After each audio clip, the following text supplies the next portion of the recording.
మరికొన్ని విషయాలు ఏంటంటే పాకిస్తాన్ పేలన బాంబులు కూడా మన సైడ్ పడుతున్నాయంటేనే అక్కడ సిచ్యువేషన్ ఏంటి అంటే ఏవి ఎటువైపు నుంచి అన్ని వైపుల నుంచి కూడా దారులు మూసుకుపోయినాయి పాకిస్తాన్ కి. ఇంకా మిగిలింది ఒకటి ఏంటంటే కాంప్రమైజ్ రావడమే, ఇదొక్కటే ఉంది. అంటే యుద్ధం చేయడం మాకు మాత్రం వచ్చు, మేము మాత్రమే చేస్తాం అనుకుంటే కాదు, భారత్ ఒక్కసారి యుద్ధం చేయాలనుకుంటే సిచ్యువేషన్ ఏ విధంగా ఉంటది, మోదీకి చెప్పుకోమన్నప్పుడు సిచ్యువేషన్ ఏ విధంగా ఉంటుంది అర్థమైంది. సో చెప్పుకోవడం జరిగింది, చూడడం కూడా జరుగుతుంది.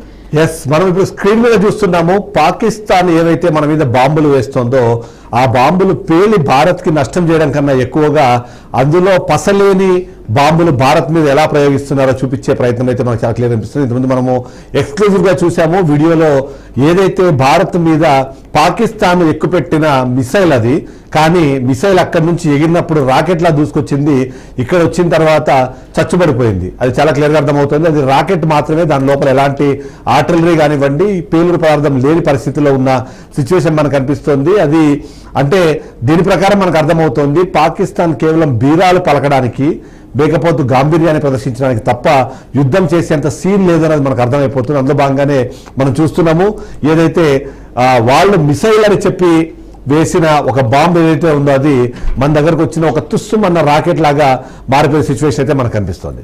ఏదైతే ఇప్పుడు ఇంట్రెస్టింగ్ ఫోటో ఒకసారి స్క్రీన్ మీద చూపించండి పిసిఆర్. ఈ స్క్రీన్ మీద చూపిస్తే మీరు ఈ ఫోటో ఏదైతే ఉందో ఆ ఫోటో ఇండియన్ ఎయిర్ ఫోర్స్ కి సంబంధించిన ఒక హెలికాప్టరు పాకిస్తాన్ నుంచి భారత్ ను నాశనం చేస్తాను, మట్టు పెడతాను, ఏమంటారు దాన్ని, మృత్యువు గంటకలు మోగిస్తాను అంటూ ఏదైతే వచ్చిందో దాన్ని మోసుకొని వెళ్తుంది. అంటే చాలా క్లియర్ గా అర్థమవుతుంది భారత్ ముందు పాకిస్తాన్ పరిస్థితి ఏంటి అని.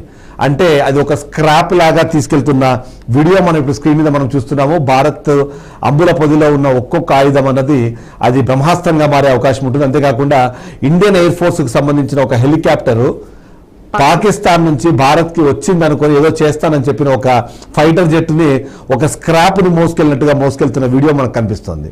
అంటే ఇవన్నీ ట్రోలింగ్ కి పనికి వస్తాయి, కానీ అదే సందర్భంలో ఆలోచింపజేస్తాయి. ఎందుకంటే ఏవైతే ఆ ఫైటర్ జెట్లు ఉన్నాయో ఫైటర్ జెట్లు భారత్ గగనతలంలోకి వచ్చి 1000 కిలోమీటర్లు అంటే దాదాపుగా 1500 నుంచి 2000 కిలోమీటర్ల స్పీడ్తో నడిచే ఈ వీటిని వాటి ద్వారా భారత్లో విధ్వంసం సృష్టించాలని ప్రయత్నిస్తారు. కానీ విధ్వంసం సృష్టించడం కాదు, వాటిని మోసుకెళ్ళడానికి ఇవాళ భారత్కి సంబంధించిన ఒక ఎయిర్ ఫోర్స్ హెలికాప్టర్ అవసరమయ్యే పరిస్థితి ఉంది. అంటే వాళ్ళ సిచ్యువేషన్ అంటే మనం చూడొచ్చు, యుద్ధం కాదు కేవలం యుద్ధ విన్యాసాలు చేయడానికి కూడా వాళ్ళ పనికిరావనేది మనకు అర్థమైపోతుంది.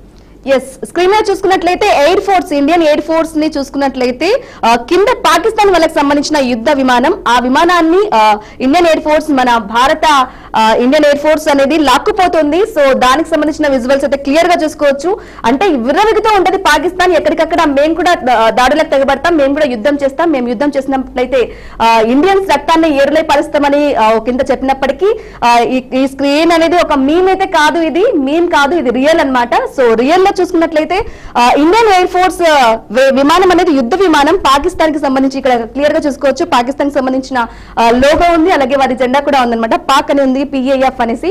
సో దానికి సంబంధించిన యుద్ధ విమానాన్ని కూడా ఇండియన్ ఎయిర్ ఫోర్స్ లాక్కెళ్తుంది. పైన ఇండియన్ ఎయిర్ ఫోర్స్, కింద చూసుకున్నట్లయితే పాకిస్తాన్ కి సంబంధించి. రైట్, దీన్ని బట్టి చూస్తేనే అర్థమవుతుంది పాక్ ఎలాంటి సిచ్యువేషన్ లో ఉందని. అంటే వారు యూజ్ చేసే యుద్ధ విమానాలు మన యుద్ధ విమానాలు తీసుకువెళ్ళడానికి తప్ప వీటికి పనికిరావు. వాళ్ళు యూజ్ చేసే డ్రోన్స్ ఎనీథింగ్, వాళ్ళు వేసే బాంబులు కూడా మనం తీసుకెళ్లి జస్ట్ ఏదో ఒక స్క్రాప్ లాగా తీసుకెళ్ళడానికే తప్ప ఎందుకు యూజ్ కావు అన్నది ఒక సింబాలిక్ గా దీని సింబల్ అయితే మనం చూడొచ్చు. దీన్ని బట్టి అర్థమవుతుంది పాక్ ఇప్పుడు ప్రస్తుతం ఎలాంటి సిచ్యువేషన్ ఉంది. కానీ ఇలాంటి సిచ్యువేషన్ కూడా పాక్ ఏమీ కాదు, మాకేమీ లేదు. కానీ అందులో మనం మాట్లాడుకున్నట్టు కాదు, అంతకుముందు కూడా చూసాం మనం. కొంతమంది ఏంటంటే ఆ దేవుడు కాపాడాలి, మాకు వాళ్ళే సపోర్ట్ అన్నట్టుగా మాట్లాడుతున్నారు. సో వాళ్ళు ఏదో మంచి కార్యక్రమాలు చేసినట్టుగా దేవుడు సపోర్ట్ అంటే దేవుడు అన్నది ఎక్కడ ఉంటాడు సపోర్ట్ గాను, ఏది మంచి జరిగితే దాని వెనకే ఉంటాడు. ఏ దేవుడైనా, ఏ మతానికి సంబంధించిన, ఏ కులానికి సంబంధించిన. కానీ వీళ్ళు ఏంటంటే దేవుడి మీద భారం వేసి చేస్తున్నారు. దేవుడి మీద భారం వేసి యుద్ధం చేస్తే ఎక్కడ జరుగుతుంది? మంచి కోసం యుద్ధం చేస్తే ఖచ్చితంగా నిలబడచ్చు, కానీ జరిగేది మంచి కోసం కాదు, ఒక ఉగ్రవాద సంస్థ కోసం పాక్ చాలా యుద్ధమే చేస్తుంది అనుకోవాలి. నిజంగా ఇది పాకిస్తాన్ ఏదో భారత్ మీద యుద్ధం చేయట్లేదు, పాకిస్తాన్ వచ్చి ఉగ్రవాదులు కాపాడడం కోసం యుద్ధం చేస్తూ వాళ్ళ పౌరులను బలి చేస్తుంది. సో ఈ విషయం అర్థమయ్యో అక్కడ పౌరులు కూడా చాలా, ఎందుకంటే తిరగబడుతున్నారు, ఇలాంటి సిచ్యువేషన్ మాకు వస్తుంది అని చెప్పేసి పాక్ ఉన్న పౌరులు తిరగబడే సిచ్యువేషన్ అయితే నెలకొంది అక్కడ. నెక్స్ట్ ఈయనొద్దు, ఉన్న ప్రధాని వెళ్ళి అజ్ఞాతలో ఉన్నాడు కాబట్టి నెక్స్ట్ వేరే అతనైనా తెచ్చుకుందాం అంటే, వేరే ఒకళ్ళైనా ముందుంచి నడిపించుకుందాం అంటే ఇక్కడ చేతకాని ప్రభుత్వం అని చెప్పకనే చెప్తున్నారు పాక్ పౌరులు. Right. ఎస్, మనం చూస్తున్నాము పాకిస్తాన్ పరిస్థితి వల్ల కుర్తిలో పడ్డ ఎలకలాగా మారిన సిచ్యువేషన్ కనిపిస్తుంది. ఓవైపు పాకిస్తాన్ మీద భారత్ ముప్పేట దాడి చేసి త్రివిధ దళాలను వాళ్ళపైన మోహరిస్తే బలూచిస్తాన్ చిన్నపాటి ఎలకలాగా వాళ్ళ చెవుల్లోకి దూరి వాళ్ళ ఇళ్లలోకి దూరి మరి ఇబ్బంది పడుతున్న పరిస్థితి మనకు కనిపిస్తుంది. ఇప్పటికే బలూచిస్తాన్ పాకిస్తాన్ని ఆక్రమించుకోబోతున్నాం అనే విధంగా పోస్టులు పెట్టడం కానివ్వండి, ఇది కెటా ఉందో కెటాని ఇప్పటికే స్వాధీనపరుచుకున్నామంటూ బలూచిస్తాన్ లిబరేషన్ ఆర్మీకి సంబంధించిన జెండాలను అక్కడ ఎగరవేయడం అనేది అయితే మనం చూసాం. ఓవరాల్గా చూస్తే మాత్రం ఖచ్చితంగా ఇవాళ పాకిస్తాన్ పరిస్థితి కుర్తిలో పడ్డ ఎలకలాగనే తయారైన సిచ్యువేషన్ కనిపిస్తుంది. ముందుకు వెళ్ళలేరు, వెనక్కి రాలేరు. ముందుకు వెళదామంటే డబ్బులు లేవు, వెనక్కి వద్దామంటే ప్రజలు వాళ్ళని హర్షించరు. అర్థం కాని సిచ్యువేషన్. ఓవైపు అణుబాంబులు వేస్తామంటూ బీరాలు పలికారు. ఇవాళ పనిచేయని బాంబుల్ని భారత్ మీద వేసే ప్రయత్నం చేస్తున్నారు. జైసల్మేర్లోనే కాదు, ఓవరాల్గా చూస్తే మేమే అనుకుంటే నేను లేస్తే మనిషిని కాదు అని ఏవైతే డైలాగ్ ఉంటే అలాంటి డైలాగులు అయితే బాగా మాట్లాడారు. కానీ లేవడానికి కాళ్ళు లేవు, లేచేందుకు ఓపిక లేదనే సిచ్యువేషన్ ఇవాళ పాకిస్తాన్లో కనిపిస్తుంది.